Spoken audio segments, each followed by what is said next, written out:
Russian natural gas deliveries to China by 50 billion cubic meters a year. It was among the more than 24 agreements signed between the two countries during Vladimir Putin's visit to China.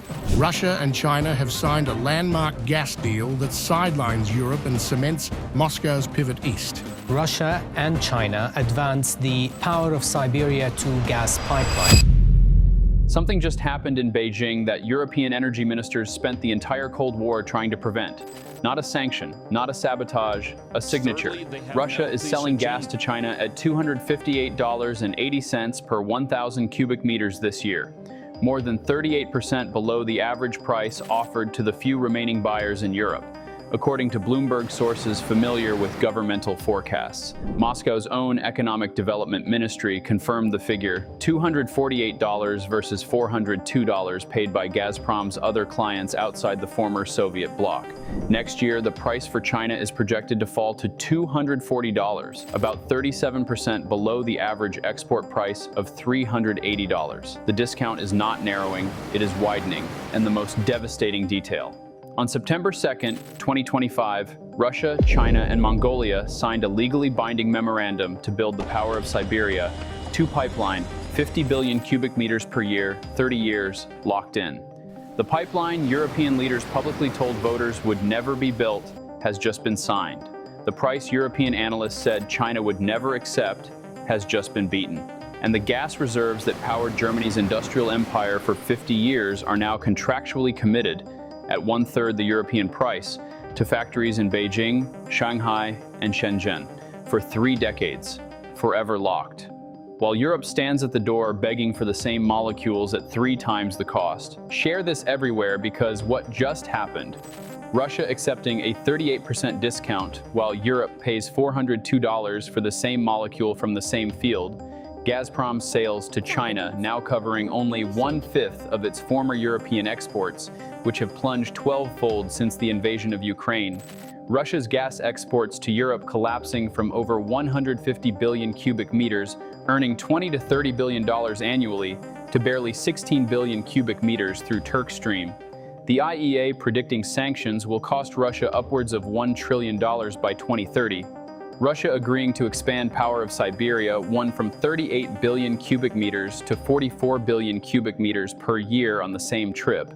Annual gas supply volumes from Russia eastward expected to rise to 52.5 billion cubic meters by 2029, and Atlantic Council analysts warning the deal risks prolonging the war in Ukraine by sustaining Russia's economy and bolstering Putin politically is not a market deal.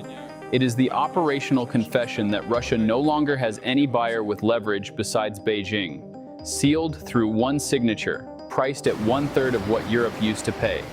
And by the time the first cubic meter reaches a Chinese factory, the European industrial economy will have already been hollowed out by gas it can no longer afford.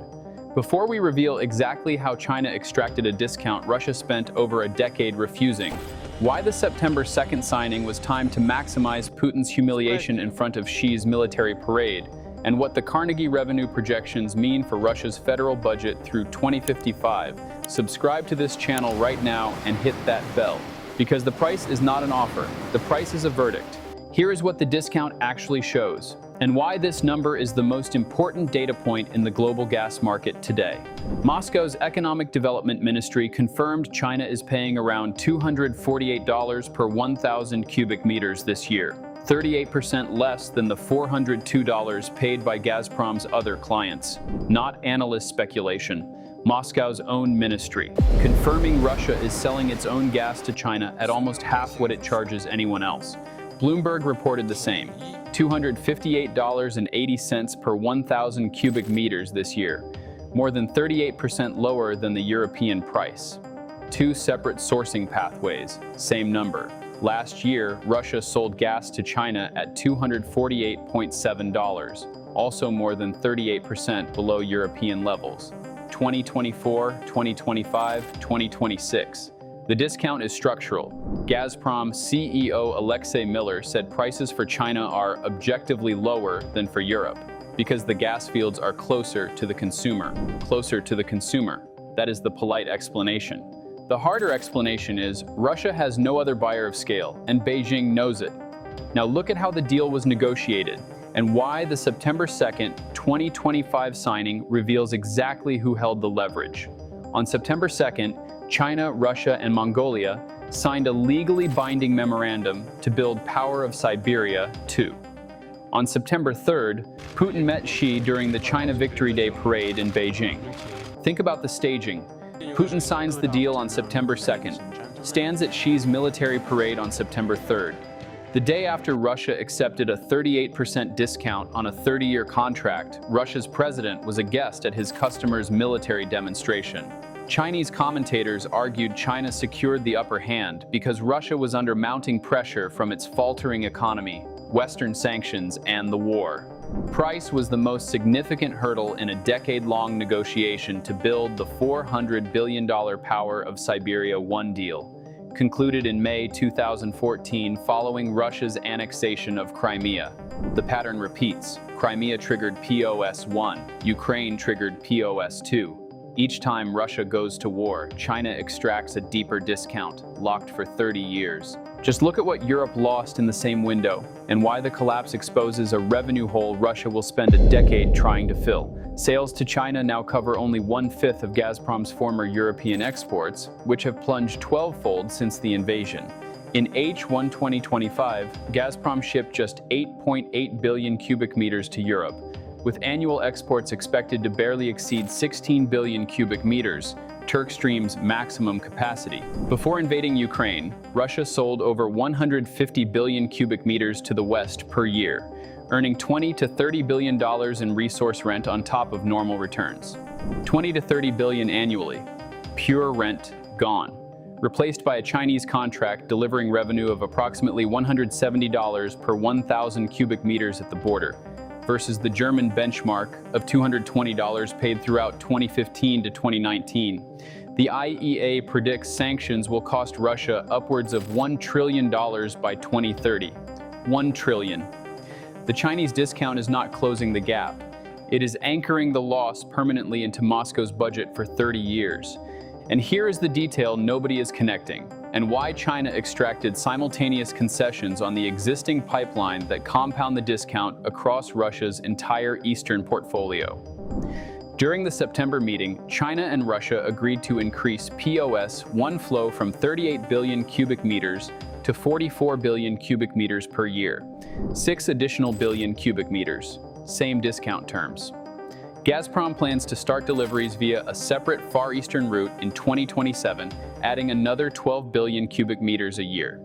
Annual gas supply volumes eastward are expected to rise to 52.5 billion cubic meters by 2029. Combined, more than 100 billion cubic meters of Russian pipeline gas flowing east, every cubic meter priced approximately 1/3 below European levels. Gazprom does not expect POS2 to reach half of capacity before 2034 to 35, assuming gas flows begin in 2031. Construction takes at least 5 years and another 5 to reach full capacity. Decade-long timeline, 30-year contract, discounted price. That is not leverage. That is a buyer setting terms a seller cannot refuse. Now look at what makes the price gap permanent, and why the geographic structure locks Russia into the discount through 2055. Power of Siberia. 2 transports gas from the Yamal Peninsula in West Siberia through Mongolia into northern China. In the past, the Yamal-Europe pipeline transported the same gas to Germany via Belarus and Poland. Following the 2022 invasion, Gazprom shut off all gas exports through that route in May 2022. The same Yamal reserves, the same physical molecules, 2 completely different markets. The European market, gone. The Chinese market, the only buyer left. Russia's exports to the EU fell over 75% between 2021 and 2023, in response to the EU and US pledging to terminate Europe's dependence on Russian fossil fuels by 2027. In 2021, pipeline exports from Russia to the EU made up 66% of Russia's pipeline exports. In 2023, they made up 27%. 66% collapsed to 27% in 2 years. By 2027, that number heads towards 0, meaning by the time POS2 starts flowing in 2031, Russia has exactly 1 major pipeline customer for its Western Siberian gas and that customer has already locked in a 38% discount.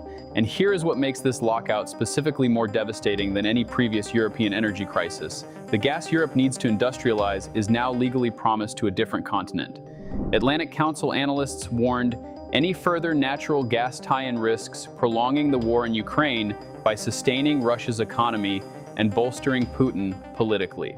They argued the United States and European allies should jointly consider targeted secondary sanctions. Sanctions, after the deal is signed, after the route is approved. The Western response is being built for a deal that already exists. Higher energy prices than those of major competitors, the USA and China, are considered one of the main factors contributing to the decline in the competitiveness of European industry. Chinese factories are getting Russian gas at $248. European factories are paying $402, and that is for the few molecules still flowing. The rest is paid in spot LNG cargoes equivalent to roughly $640 per 1,000 cubic meters. The pre-war benchmark was $220 paid to Russia by Germany. Europe is now paying nearly 3 times what Germany paid pre-war, while China pays barely more than Germany did. The competitive gap is structural.